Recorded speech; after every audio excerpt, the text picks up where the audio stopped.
Magandang umaga po mula sa DOST Pag-asa. Ito ang ating update patungkol sa minomonitor natin na si Bagyong Salome. Sa kasalukuyan, ito ay nasa coastal waters ng Calayan, Cagayan. Ito ay may lakas ng hangin na umaabot ng 65 kilometers per hour malapit sa gitna at 90 kilometers per hour naman na pagbugso sa paligid nito. Yung biglaang paglakas ng hangin. Ito ay kumikilos pa southwest in general sa bilis na 20 kilometers per hour.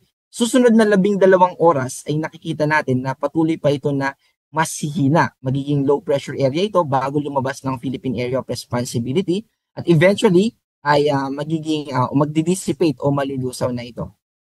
Para sa ating track patungkol dito kay Bagyong Salome, nakikita natin na sa mga susunod na oras ay mapupunta ito dito sa coastal waters or sa western coastal areas ng Babuyan Islands at ganoon din naman sa western part itong western part ng Ilocos Norte. At again, magpapatuloy ito sa pagkilos niya na pa-southwest dahil sa impluensya nitong high pressure area na nasa mainland China. So yun yung nagko-contribute kaya mas bumababa pa itong track nitong si Salome.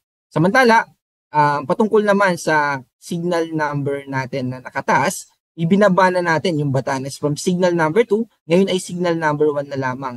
Bukod sa Batanes ay kasama din yung western part ng Babuyan Islands at yung northwestern part ng Ilocos Norte. Kaya mahalaga po na i-anticipate natin o alam natin na posible yung mga pagbugso ng hangin na umabot ng 39 to 61 kilometers per hour sa susunod na habang nandyan pa sa coastal waters ng Calayan, Cagayan itong si Bagyong Salome. Samantala, pagdating naman sa ating mga pagulan, nakikita natin na posible pa rin na umabot ng 100 to 200 millimeters yung mga pagulan dito sa Batanes. Pero bukas ay mas hihina na ito, 50 to 100 millimeters na lang dito sa Batanes. Nakikita din natin na may mga pagulan pa rin naman dito sa Babuyan Islands at sa northwestern part ng mainland Luzon pero hindi na kasing lakas ng mga nakataas dito sa weather advisory natin na umaabot ng at least 50 millimeters na mga pagulan sa susunod na 24 oras.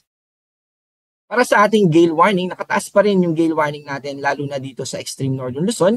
Kaya inaabisuan pa rin natin yung mga kababayan natin na wag munang pumalaot. Posible na maka-encounter pa rin tayo ng mga pag-alon na umaabot ng 7 meters. Ito pong gale warning natin, ganun din naman yung weather advisory natin, yung patungkol sa ulan.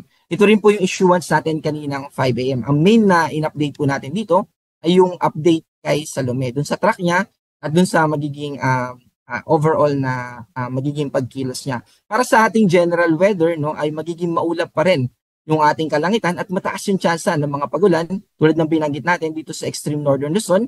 Ganun din naman dito sa Ilocos Norte, sa Apayao, sa Abra at sa mainland Cagayan. Dahil po yan kay Salome at meron din namang epekto itong intertropical convergence zone dito sa Negros Island region, ganun din sa Zamboanga Peninsula at sa Palawan dahil naman sa intertropical convergence zone. Ibig sabihin, mataas yung tsansa ng mga pagulan. At dito naman sa Metro Manila, asahan natin na magiging bawas yung mga kaulapan at mababa yung tsansa ng mga pagulan. Ganun din sa natitirang bahagi ng ating bansa, yung mga hindi natin dinanggit. Pero, posible pa rin yung mga localized thunderstorms or yung mga pagulan for a specific area and for a short period of time. Yan po yung ating update patungkol dito kay Salome. Again, itong si Salome ay patuloy na hihina pa. From tropical depression, nakikita natin na within 12 hours ay magiging low pressure area na lang ito hanggang sa ito ay tuluyan na mag-dissipate o malusaw.